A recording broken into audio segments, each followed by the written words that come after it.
If you've ever worked under the bonnet of an older car, there is a high chance you've had a bonnet prop in your way at some point. That is very much true while I've been working on my 6M Polo recently. So in this episode of Cal's Quick Mods, I'm going to show you how to replace this with gas struts using nothing but OEM parts. So this is what you're going to need for this job. I've got a flathead screwdriver, ratchet with a 10 and a 13mm socket. It's got a ratchet spanner as well. I've got a drill as well as a 6.8mm drill bit and M8 by 1.25 tap. Little hand for the tap there as well.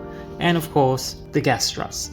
Now these gas struts are removed from the boot of my 6N2 parts car, as well as the little ball mounts on the boot side of the gas strut. And these extra two are removed from the bonnet strut, and they are the reason you'll need all of this stuff here for this job. Now there is a way to do this without needing the drill, but I'll go into that in more detail when we're at that stage, but for now, let's get started. First, use a flathead screwdriver to remove the boot struts from your parts car by lifting the metal retaining clip on both ends. Then unbolt the ball joints from the boot with a 13mm socket, and do the same for a 6N2 bonnet strut. On the car you're installing the struts to, start by removing the upper bonnet hinge bolt with a 13mm socket and replace this with a ball joint.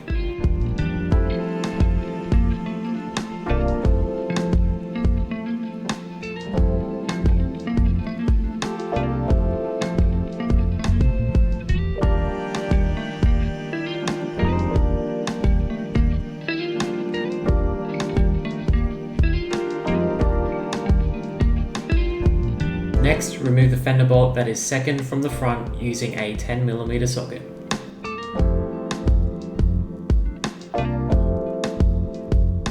This next step is where the drill comes into it.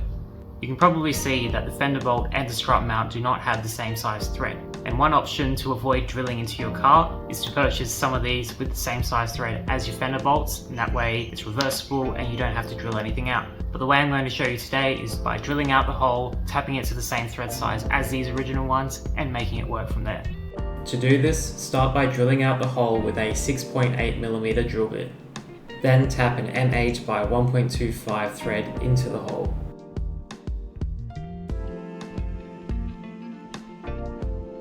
And with that done, the ball joint should bolt straight in. And repeat these same steps again for the other side.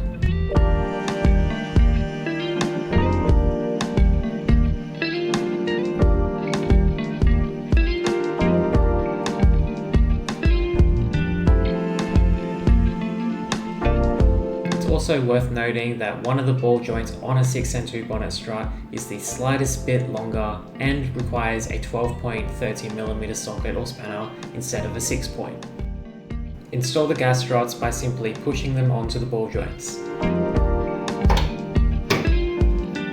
Then be sure to give them a test.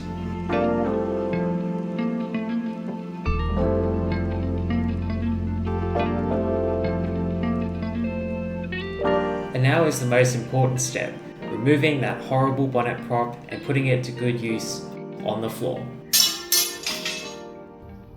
You know what? That looks better than I thought it would. I'm actually really happy with that, and the fact that I didn't have to buy any parts at all makes it so much better. The only thing I did need to buy is that little drill bit and tap kit, because unfortunately in my tap and die kit, that one size that I needed for this job was missing. So that was only $6, and the results speak for themselves. The only downside is the struts are a little bit short, so the bonnet doesn't open as far as it can, but that is a very, very minor thing. If it bothers you, probably don't do this, but if you can live with your bonnet not opening quite as far, then go for it. But other than that minor detail, that is how you can get bonnet struts on your 6N Polo using nothing but OEM parts. If you enjoyed this video, be sure to leave a like and subscribe, and I'll see you all for the next one.